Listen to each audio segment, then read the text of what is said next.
Oi pessoal, tudo bem com vocês? Bem-vindo a mais um vídeo, bem-vindo a mais um arquivo misterioso. Já deixa o like aqui no começo do vídeo que ajuda bastante o canal, ajuda outras pessoas a conhecerem o canal e é muito importante para o canal crescer. Se você não é inscrito, se inscreva e me acompanha também nas minhas redes sociais que eu vou deixar aqui na tela para vocês. Então vamos lá começar o arquivo misterioso de hoje.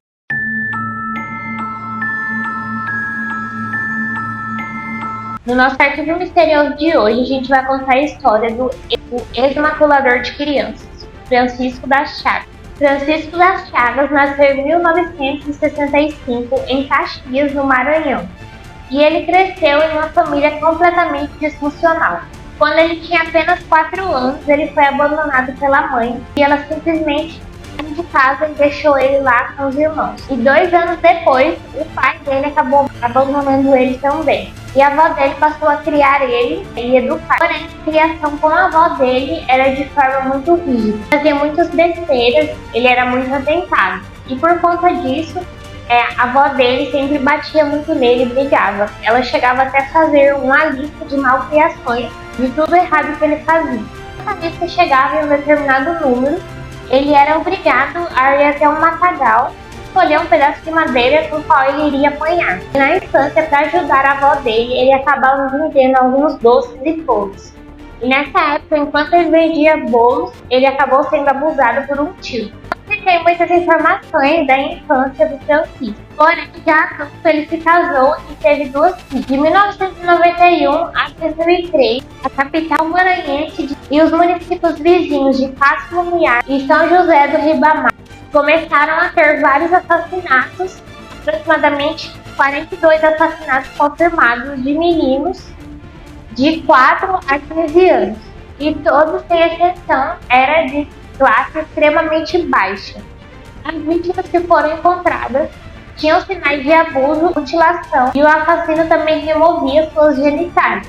E posteriormente alguns corpos também constataram que sofreram abuso após a morte. Em 10 de dezembro de 1991, mais uma vítima foi encontrada. E já era a 4ª vítima naquele ano. No ano seguinte, em maio de 1992, Bernardo Rodrigues da Costa foi encontrado nas mesmas condições das vítimas anteriores.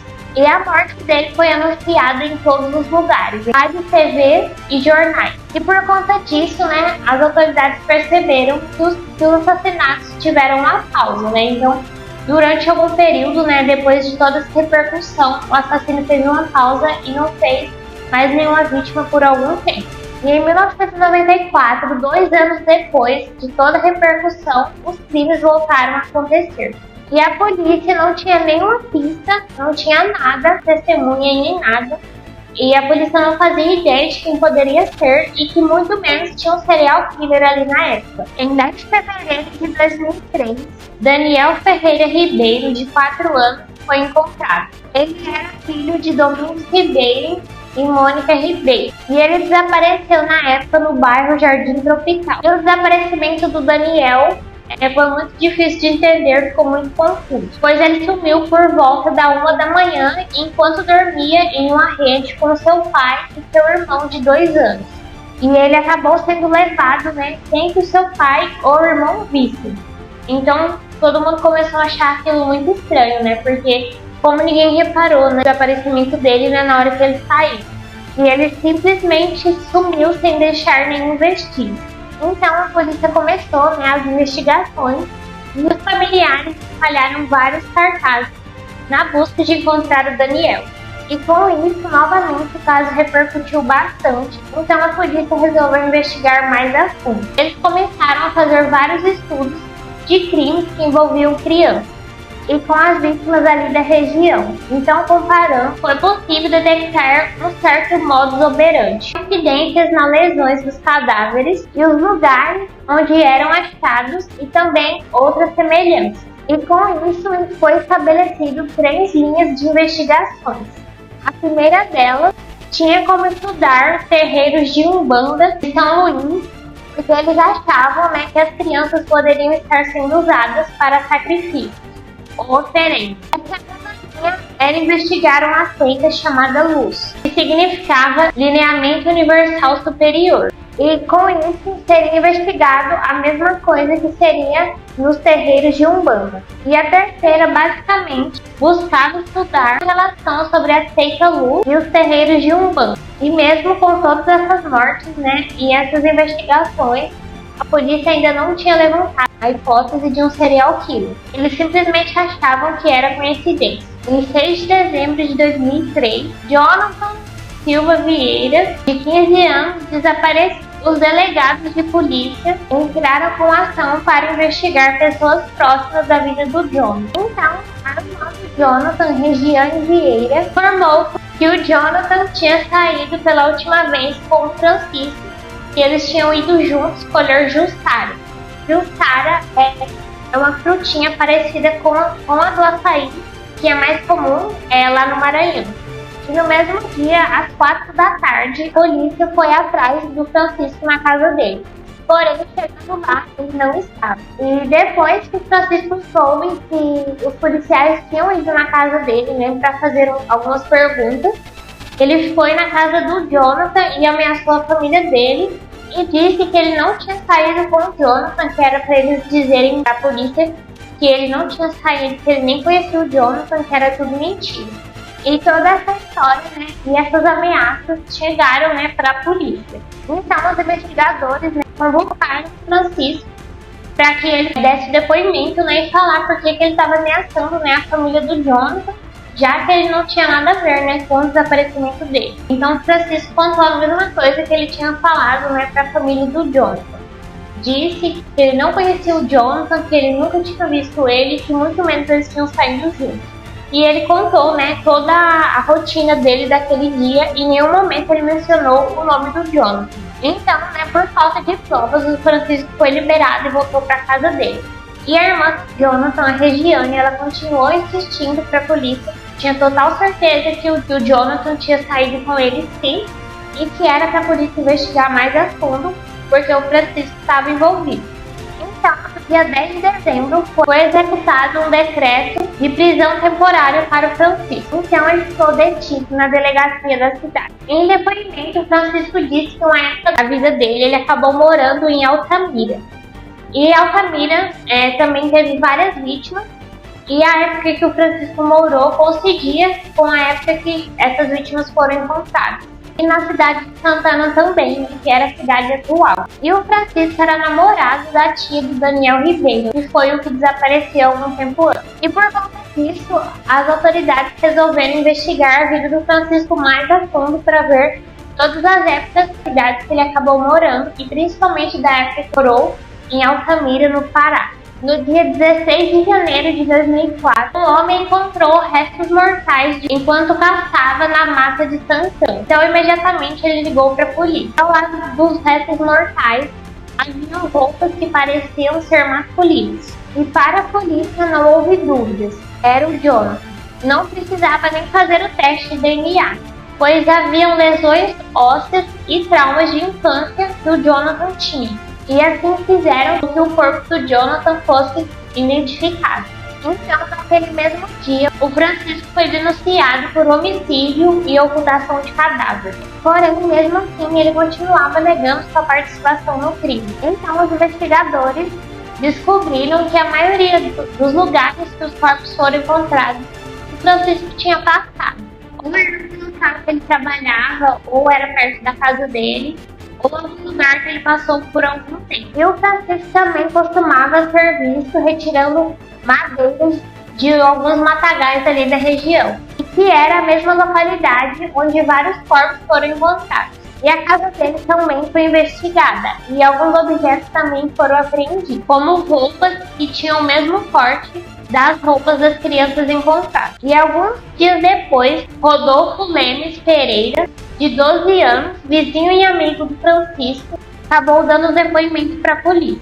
E ele contou sobre o mau cheiro que saía da casa do Francisco. Ele disse que o cheiro era tão forte que parecia que havia algum animal morto. Ele disse que esse cheiro era muito forte e insuportável e que o Francisco também exalava esse mesmo cheiro. E o Rodolfo também reconheceu o estilingue que era de um amigo dele, que foi uma das vítimas encontradas. E alguns dias depois de várias investigações, ainda na saco do Francisco, a polícia encontrou uma bolsa escrotal e uma traqueia. Então, os investigadores e os policiais ficaram chocados com tudo aquilo que eles tinham encontrado. Eles liberaram uma escavação e encontraram a 70 centímetros de profundidade em vários sacos plásticos. Uns minutos depois, também encontraram outros sacos plásticos, ossos e roupas, e essas roupas seriam a roupa do Daniel Ribeiro, o menino que tinha desaparecido, algum tempo atrás. Porém, algumas roupas do Francisco também estavam junto com